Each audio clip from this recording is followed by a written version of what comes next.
Pilipinas, updated ka na ba? Binuking ng girlfriend, Jack, ginamit sa show ang selos issue kina Barbie at David.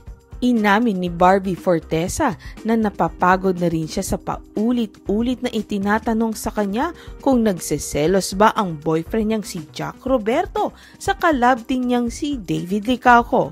Wala talaga. Sorry ha, kasi parang ever since na nag-pick up ang Barda, love team nila ni David, sumikat ang Barda, it has always been the question kung nagseselos ba si Jack. Hindi nga. Natatawang sabi ni Barbie nang makachikahan namin sa Grand Media ko ng bago nilang serye ni David sa GMA na maging sino ka man. So can we stop? Parang napapagod na akong sumagot. Hindi ko na alam kung paanong iibahin yung wording. 'Di ba? Parang iba naman sa video na to. Iba naman sa video na to. Kasi parang laging yun ang tanong eh. Wala nga at all. Dagdag pa niya. Kahit nga raw nasa taping siya, kapag tumatawag si Jack ay mini-make sure lang nito kung nakakain na siya or hindi ba siya natutuyuan ng pawis. Yung ganon, mas yung care. Yung selos wala talaga. Diyos ko, parehas kaming aktor, alam na namin yan, she said. Naitanong nga rin namin sa kanya na hit ngayon sa online ang Anti-Selos University ni Jack at anya nagsimula lang yon ng ginawang meme at joke ng mga netizens. Pag magkasama kami, tapos nagti-TikTok siya, nanonood siya ng TikTok, yun ang laging lumalabas, tapos tawa lang ng tawa siya lagi. Tapos nung finally nakiride siya sa trend, pagod na pagod kasi siya, sayaw siya ng sayaw, diba? Parang every time tutugtog yung kanta, super dance siya, kwento ni Barbie. At dahil dito ay sobrang na-appreciate ni Barbie ang maturity ng boyfriend na hindi man lang napikon sa mga meme at pangangatsaw sa kanya ng mga netizens. Nakakatuwa lang siya, he took it lightly, coming from kung saan galing talaga yung context nun.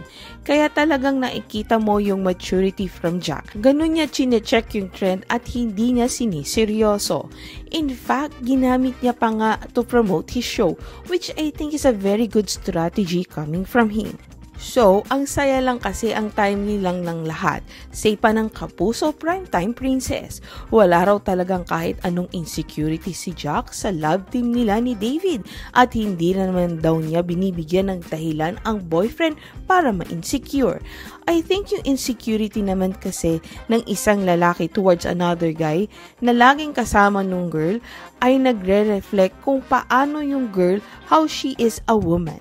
And so, kung hindi insecure si Jack, kumbaga, I rest assured na wala naman akong ginagawa rin. So, alam mo yun, it only speaks volume of how am I as a woman, how I treat my work, how serious I am with my work, and kung hanggang saan lang ang work. Pahayag ni Barbie. Pilipinas, updated ka na ba? Binuking ng girlfriend, Jack, ginamit sa show ang selos issue kina Barbie at David. Inamin ni Barbie Fortesa na napapagod na rin siya sa paulit-ulit na itinatanong sa kanya kung nagseselos ba ang boyfriend niyang si Jack Roberto sa kalab din niyang si David Licauco. Wala talaga. Sorry ha, kasi parang ever since na nag-pick up ang Barda, love team nila ni David, sumikat ang Barda, it has always been the question kung nagseselos ba si Jack. Hindi nga. Natatawang sabi ni Barbie nang makachikahan namin sa Grand Media ko ng bago nilang serye ni David sa GMA na maging sino ka man. So can we stop? Parang napapagod na akong sumagot. Hindi ko na alam kung paanong iibahin yung wording. 'Di ba? Parang iba naman sa video na to. Iba naman sa video na to. Kasi parang laging yun ang tanong eh. Wala nga at all. Dagdag pa niya. Kahit nga raw nasa taping siya, kapag tumatawag si Jack ay mini-make sure lang nito kung nakakain na siya or hindi ba siya natutuyuan ng pawis. Yung ganon, mas yung care. Yung selos wala talaga. Diyos ko, parehas kaming aktor, alam na namin yan, she said. Naitanong nga rin namin sa kanya na hit ngayon sa online ang Anti-Selos University ni Jack at anya nagsimula lang yon ng ginawang meme at joke ng mga netizens. Pag magkasama kami, Tapos nagti-TikTok siya, nanonood siya ng TikTok, yun ang laging lumalabas. Tapos tawa lang ng tawa siya lagi. Tapos nung finally nakiride siya sa trend, pagod na pagod kasi siya, sayaw siya ng sayaw, di ba? Parang every time tutugtog yung kanta, super dance siya, kwento ni Barbie. At dahil dito ay sobrang na-appreciate ni Barbie ang maturity ng boyfriend na hindi man lang napikon sa mga meme at pangangatsaw sa kanya ng mga netizens. Nakakatuwa lang siya, he took it lightly, coming from kung saan galing talaga yung context nun. Kaya talagang nakikita mo yung maturity from Jack. Ganun niya chinecheck yung trend at hindi niya siniseryoso. In fact, ginamit niya pa nga to promote his show, which I think is a very good strategy coming from him. So, ang saya lang kasi ang timely lang ng lahat. Say pa ng kapuso primetime princess. Wala raw talagang kahit anong insecurity si Jack sa love team nila ni David at hindi naman daw niya binibigyan ng dahilan ang boyfriend para ma-insecure. I think yung insecurity naman kasi ng isang lalaki towards another guy na laging kasama nung girl ay nagre-reflect kung paano yung girl, how she is a woman.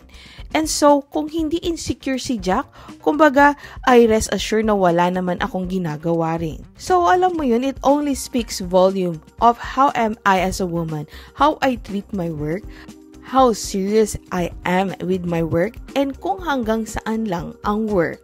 Pahayag ni Barbie. Pilipinas, updated ka na ba? Binuking ng girlfriend, Jack ginamit sa show ang selos issue kina Barbie at David. Inamin ni Barbie Fortesa na napapagod na rin siya sa paulit-ulit na itinatanong sa kanya kung nagseselos ba ang boyfriend niyang si Jack Roberto sa kalab din niyang si David Licauco. Wala talaga. Sorry ha, kasi parang ever since na nag-pick up ang Barda, love team nila ni David, sumikat ang Barda, it has always been the question kung nagseselos ba si Jack. Hindi nga. Natatawang sabi ni Barbie nang makachikahan namin sa Grand Media ko ng bago nilang serye ni David sa GMA na maging sino ka man. So can we stop? Parang napapagod na akong sumagot. Hindi ko na alam kung paanong iibahin yung wording. 'Di ba? Parang iba naman sa video na to. Iba naman sa video na to. Kasi parang laging yun ang tanong eh. Wala nga at all. Dagdag pa niya. Kahit nga raw nasa taping siya, kapag tumatawag si Jack ay mini-make sure lang nito kung nakakain na siya or hindi ba siya natutuyuan ng pawis. Yung ganon, mas yung care. Yung selos wala talaga. Diyos ko, parehas kaming aktor, alam na namin yan, she said. Naitanong nga rin namin sa kanya na hit ngayon sa online ang Anti-Selos University ni Jack at anya nagsimula lang yon ng ginawang meme at joke ng mga netizens. Pag magkasama kami, tapos nagti-TikTok siya, nanonood siya ng TikTok, yun ang laging lumalabas. Tapos tawa lang ng tawa siya lagi. Tapos nung finally nakiride siya sa trend, pagod na pagod kasi siya, sayaw siya ng sayaw, di ba? Parang every time tutugtog yung kanta, super dance siya, kwento ni Barbie. At dahil dito ay sobrang na-appreciate ni Barbie ang maturity ng boyfriend na hindi man lang napikon sa mga meme at pangangatsaw sa kanya ng mga netizens. Nakakatuwa lang siya, he took it lightly, coming from kung saan galing talaga yung context nun. Kaya talagang nakikita mo yung maturity from Jack. Ganun niya chinecheck yung trend at hindi niya siniseryoso. In fact, ginamit niya pa nga to promote his show, which I think is a very good strategy coming from him. So, ang saya lang kasi ang timely lang ng lahat. Say pa ng kapuso primetime princess. Wala raw talagang kahit anong insecurity si Jack sa love team nila ni David at hindi naman daw niya binibigyan ng dahilan ang boyfriend para ma-insecure. I think yung insecurity naman kasi ng isang lalaki towards another guy na laging kasama nung girl ay nagre-reflect kung paano yung girl, how she is a woman. And so, kung hindi insecure si Jack, kumbaga, I rest assured na wala naman akong ginagawa rin. So, alam mo yun, it only speaks volume of how am I as a woman, how I treat my work, how serious I am with my work, and kung hanggang saan lang ang work. Pahayag ni Barbie.